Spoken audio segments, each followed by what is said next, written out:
fires, end zone, incomplete, intended for Cowan. And the fans, of course, looking for interference. The coverage offered by Frank Powell. With a good no call. Powell hit him on the shoulder, but after the ball had already gone by, we'll take another look at it. Good idea by the Barons. McGrath under pressure unleashes, and Powell with good coverage, and now he hits Cowan, but after the ball had already gone over Cowan's shoulder. Stops the clock with 31 seconds left. It is 3rd down and 8. Ball sits 22-yard line.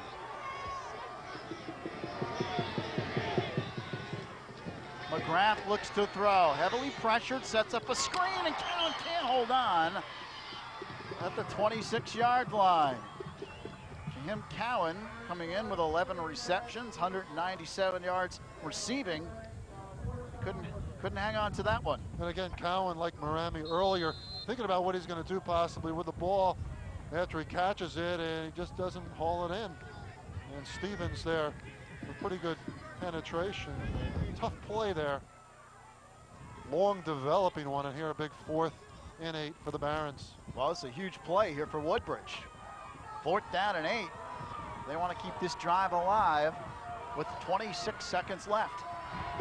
McGrath straight back to throw, heavily pressured, fires, caught at the 5-yard line by Cowan in between 3 defenders. What a pass by McGrath. Wow, you talk about threading the needle, and that time Cowan, great concentration on the receiving end with 3 defenders all around him, is taking another look. McGrath quickly over the middle and somehow gets the ball in there, and Cowan with a huge grab, 1st and goal, Woodbridge. The Barons now with just 19 seconds left. Frank Zarrow rushes out to talk to his defense. Woodbridge with a 1st and goal at the 5-yard line. This is a very key time in the game. Woodbridge gets it in. We have a brand new ball game heading to the second half, but if the Hawks can keep Woodbridge out of the end zone, well, what a momentum lift that'll be for J.P. Stevens. Woodbridge has had this football for about half this period, and it's been an impressive drive. Frank Zarrow and company from J.P. Stevens hoping to hold fort here in the closing seconds of the first half. Bill Nyers and company at Woodbridge, maybe now they can settle down a little bit, try to run this football in. 19 seconds left, 1st and goal, Woodbridge at the 5. McGrath looking to throw, rolls out, now he's in trouble, he's wasting a lot of time, brought down at the 15-yard line, and the clock winds down. 10 seconds, 5. Woodbridge might not get a playoff. 2, 1, that's it. Half is over. Woodbridge doesn't score. That was a tough way to end the half for Woodbridge. A long developing play, a loss, and no timeouts left for Woodbridge. And oh, wow, what a swing and momentum that is after controlling the football for most of the second quarter. So J.P. Stevens with a 7-0 lead here at the end of the first half, and the Hawks a big defensive stand there. And Anthony Campiglia is down on the field with J.P. Stevens head coach Frank Zarrow. Anthony? Coach, you go in at the half up 7. A little uncharacteristic of your team. You've been putting up some obscene offensive numbers, but after that last stand, you got to be happy with the way your defense has been playing. Well, this was billed as a defensive game, and that's just what we're giving to people. They're playing good defense, and so is our club. So we just hope we can keep it up. Okay. Because you know, with this offense they have, you never know. Okay, Coach. Thanks. Good luck to you the second half. Back upstairs to you, Lou. And certainly it was a defensive first half. We are at halftime in the Central Jersey Group 4 championship game. The score, J.P. Stevens 7 and Woodbridge 0. And we'll be back with second half action in just a few moments.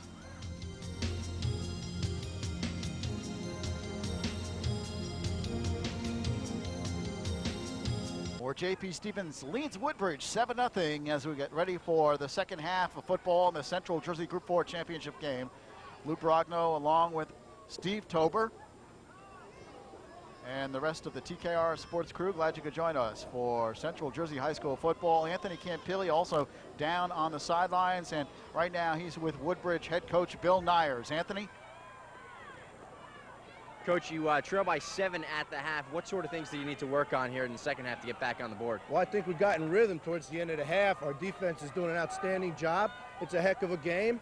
And, you know, we were knocking on the door right at the end of the half. So, I mean, we feel pretty confident right now. Our kids are playing hard, and it's a great game. So we're just ready to play a good half. The injury to Keith Hemmings, how serious is that? They're taking a look at it right now. You know, hopefully we'll get him back, but, you know, he's got a tender leg right now. Okay, Coach, thanks. Good luck to you in the second half. Back upstairs to you, Lou. All right, Anthony, a look at first half statistics. Neither team putting up tremendous offensive numbers. J.P. Stevens, 92 yards rushing. The passing yardage goes to Woodbridge. Total yards, J.P. Stevens with the lead. Woodbridge got most of their total yards on that last drive, Steve.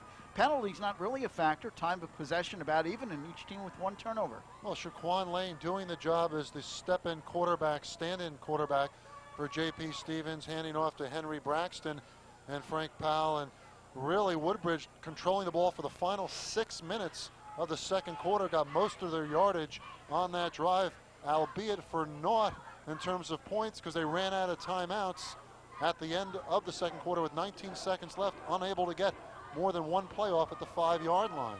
J.P. Stevens led by Braxton, 55 yards on the ground. Woodbridge, interesting, McGrath averages 188 yards passing per game. You held to 56 in the first half, 7 up 16. Cowan rushing 4 carries, 11 yards, and receiving Hemmings 3 receptions, 18 yards. Let's go down to Anthony Campiglia. He has a very special guest on the sideline. Anthony?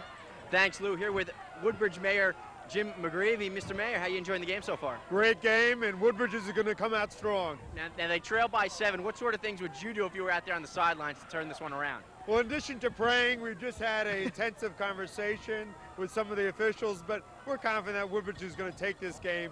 I have a friendly bet with Mayor Spadoro, and whoever is the losing mayor is going to serve in the cafeteria of the opposing team lunch 1 week during the school year. Okay, Mr. Mayor. So good luck to you on that bet. Spadoro had better be ironing his apron at this very point. So thank you. If Spadoro's over there. And thanks for being out here. Okay, Mr. Take Mayor. care. Thank you. Thank you. Back upstairs to you, Lou. All right, Woodbridge Mayor Jim McGreevy. Certainly mounted a very spirited gubernatorial campaign against Christine Todd Whitman, just being edged out Absolutely. this time around, but we'll see what happens 4 years from now.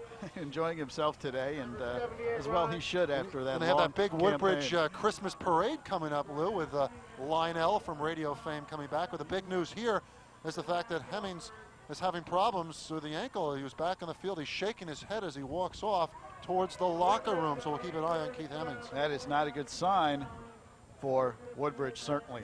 The other big news for Woodbridge statistically in the first half, we mentioned McGrath held to 56 yards passing. Cowan held to 28 yards offense, average per game 111. So the J.P. Stevens defense has just done a tremendous job. I thought J.P. Stevens up front, Darnowski had a terrific game at defensive end in the first half, along with Johnson out of the secondary, Khalif Johnson. Those two young men on the left defensive line, Lane from the secondary, and Darnowski from the left defensive end. The senior who, of course, was moved to tight end, from tight end to tackle on offense, plays defensive end on defense for J.P. Stevens, and they won the game in the trenches in the first 24 minutes.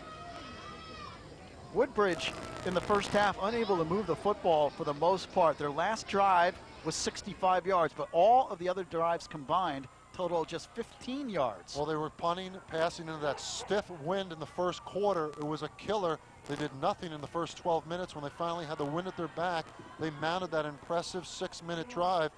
I just wonder about conserving the timeouts, how they ran out of timeouts to have one play with 19 seconds left at the 5. That could be the turning point of this game. We'll wait and see.